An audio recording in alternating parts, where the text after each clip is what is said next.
ಬೇಡವೇ ಬೇಡ ಬಿಡದಿ ಟೌನ್ಶಿಪ್ ಬೇಡವೇ ಬೇಡ ಬಿಡದಿ ಟೌನ್ಶಿಪ್ ಬೇಡವೇ ಬೇಡ ಬಿಡದಿ ಟೌನ್ಶಿಪ್ ಬೇಡವೇ ಬೇಡ ಗ್ರೇಟರ್ ಬೆಂಗಳೂರು ಗ್ರೇಟರ್ ಬೆಂಗಳೂರು ಬೇಡವೇ ಬೇಡ ಬಿಡದಿ ಟೌನ್ಶಿಪ್ ಬೇಡವೇ ಬೇಡ ಬಿಡದಿ ಟೌನ್ಶಿಪ್ ಬೇಡವೇ ಬೇಡ ಬಿಡದಿ ಟೌನ್ಶಿಪ್ ಬೇಡವೇ ಬೇಡ ಬಿಡದಿ ಟೌನ್ಶಿಪ್ ಬೇಡವೇ ಬೇಡ ಬಿಡದಿ ಟೌನ್ಶಿಪ್ ಬೇಡವೇ ಬೇಡ ಬಿಡದಿ ಟೌನ್ಶಿಪ್ ಬೇಡವೇ ಬೇಡ ಬಿಡದಿ ಟೌನ್ಶಿಪ್ ಬೇಡವೇ ಬೇಡ ಗ್ರೇಟರ್ ಬೆಂಗಳೂರು ಬೇಡವೇ ಬೇಡ ಗ್ರೇಟರ್ ಬೆಂಗಳೂರು ಬೇಡವೇ ಬೇಡ ಗ್ರೇಟರ್ ಬೆಂಗಳೂರು ಬೇಡವೇ ಬೇಡ ಬಿಡದಿ ಟೌನ್ಶಿಪ್ ಬೇಡವೇ ಬೇಡ ಬಿಡದಿ ಟೌನ್ಶಿಪ್ ಬೇಡವೇ ಬೇಡ ಬಿಡದಿ ಟೌನ್ಶಿಪ್ ಬೇಡವೇ ಬೇಡ ಬಿಡದಿ ಟೌನ್ಶಿಪ್ ಬೇಡವೇ ಬೇಡ ಗ್ರೇಟರ್ ಬೆಂಗಳೂರು ಬೇಡವೇ ಬೇಡ.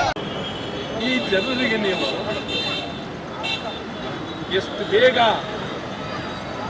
ನಮ್ಮ ಮಾಗಡಿ ಶಾಸಕರು ಚೆಕ್ ಅಂತಾರೆ ಅಂದರೆ ಎಲ್ಲೂ ಇಷ್ಟು ಬೇಗ ಕೊಟ್ಟಿಲ್ಲ. ಎಲ್ಲೂ ಜಮೀನನ್ನು ಖರೀದಿ ಮಾಡಿದವರಿಗೆ ಇಷ್ಟು ಬೇಗ ಎಲ್ಲೂ ಕೊಟ್ಟಿಲ್ಲ. ತಕ್ಷಣ ಕರೆದು 2.5 ಕೋಟಿ ನೀವು 2.5 ಕೋಟಿ ಕೊಡೋದಕ್ಕೆ ಯಾರು ತೀರ್ಮಾನ ಮಾಡೋದು? ಹೆಂಗೆ ತೀರ್ಮಾನ ಮಾಡೋದು? ಮೀಟಿಂಗ್ ಎಲ್ಲಿ? ಈ ಪ್ರದೇಶದ ಜಮೀನಿಗೆ 2.5 ಕೋಟಿ ಕೊಡ್ಬೋದು ಅಂತೇಳಿ ಸರ್ಕಾರ ಯಾವಾಗ ತೀರ್ಮಾನ ಮಾಡಿದ್ರು? ಶಾಸನ ಸಭೆ ತೀರ್ಮಾನ ಮಾಡಿದ್ರು, ಹೊರಗೆ ಮಾಡಿದ್ರ? ಏನೂ ಇಲ್ವೇ. ನಿಮ್ಮ ಇಷ್ಟ ಬಂದಂಗೆ ಈ ಊರ್ಲಿ 2.5 ಕೋಟಿ, ಆ ಊರು 3.5 ಕೋಟಿ, ಇನ್ನೊಂದು 5, ಒಂದು ಬೆಲೆನೇ ಇಲ್ಲ, ಒಂದು ಚಿಂತನೆ ಇಲ್ಲ.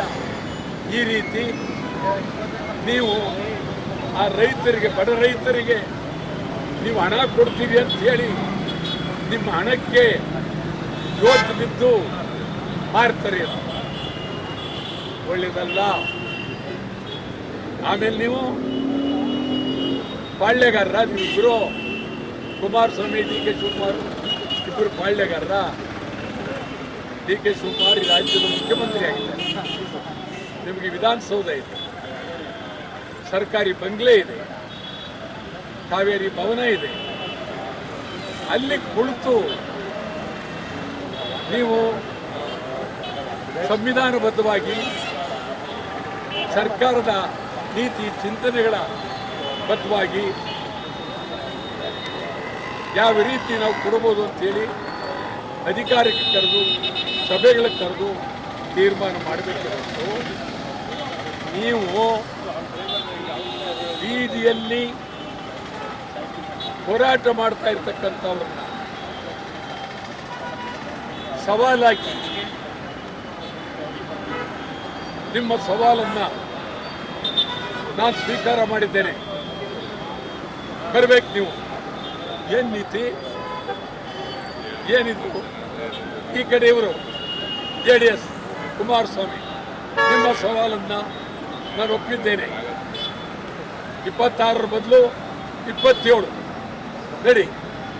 ಏನು ಸರ್ಕಾರ, ಸಂವಿಧಾನಬದ್ಧವಾದಂಥ ಸರ್ಕಾರ ಇದು. ಈ ಹಂತ ಚಾಲೆಂಜ್ಗಳು ಇವೆಲ್ಲ ಆ ಹಿಂದೆ ಪಾಳ್ಯಗಾರರಿದ್ದರು. ಸಾವಿರಾರು ಜನ ಪಾಳ್ಯಗಾರರು ಈ ದೇಶದಲ್ಲಿ. ಪಾಳ್ಯಗಾರಿಕೆಯ ವ್ಯವಸ್ಥೆ ಇದು.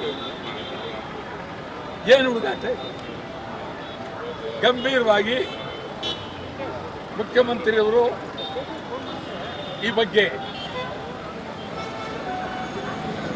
ಪ್ರಾಮಾಣಿಕವಾಗಿ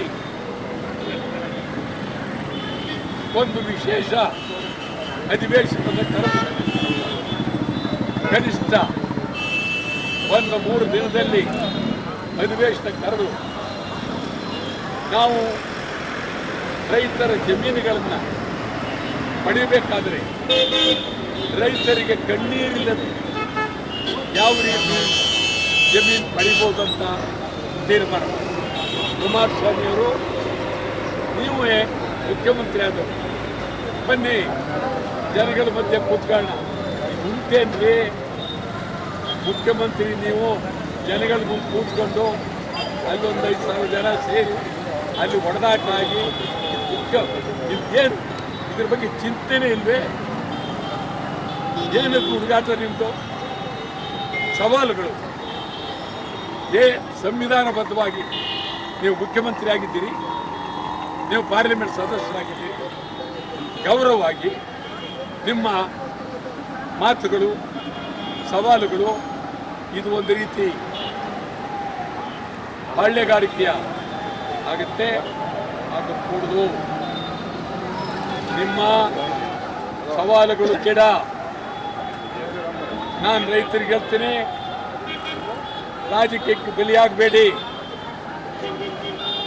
ರಾಜಕೀಯಕ್ಕೆ ಬಲಿಯಾಗಬೇಡಿ. ನಾನಂತೂ ಪ್ರಾಮಾಣಿಕವಾಗಿ ನಿಮ್ಮ ಜೊತೆಲಿದ್ದೇನೆ. ಈ ನಾಟಕಗಳು ನೋಡ್ತಾ ಇದ್ದೀನಿ, ಈ ಪಾತ್ರಗಳು ನೋಡ್ತಾ ಇದ್ದೀನಿ.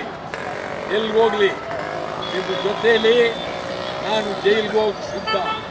ಹೆದರಬೇಡಿ, ಧೈರ್ಯವಾಗಿರಿ. ರೈತರ ಪರವಾಗಿ ಭದ್ರವಾಗಿ ನಾವು ನಿಲ್ತೇವೆ. ಇದು ಬೇಡ, ಯಾರು ಕರಿಬಾರ್ದು ಅಂತ ಇಬ್ಬರು ಸವಾಲು ಬರೋದಾದ್ರೆ ನೀವು ರಾಜೀನಾಮೆ ಕೊಡಿ. ಮುಖ್ಯಮಂತ್ರಿಗಳು ನೀವು ರಾಜೀನಾಮೆ ಕೊಡಿ. ಕೇಂದ್ರ ಮಂತ್ರಿ ಕುಮಾರಸ್ವಾಮಿ ಕೊಟ್ಟು ಬೀದಿಗೆ ಬನ್ನಿ. ನೀವು ನಿಮಗಿರುವ ಅಗಾಧವಾದಂಥ ಅಧಿಕಾರ, ಸಂವಿಧಾನಬದ್ಧವಾದ ಅಧಿಕಾರ, ಅದನ್ನು ತಾವು ಉಪಯೋಗಿಸಿ ಗಂಭೀರವಾಗಿ ನೀವು ರೈತರಿಗೆ ಮಾಡಬೇಕು. ನಾವಂತೂ ಉಪನಗರ ಬೇಡವೇ ಬೇಡ, ಯಾವ ಕಾಲಕ್ಕೂ ಬೇಡ, ಏನೇ ಆದರೂ ಬೇಡ, ಜೈಲಿಗೆ ಹೋದ್ರೂ ಬೇಡ, ಯಾವ ಕಾಲಕ್ಕೂ ಬೇಡ. ಓಕೆ.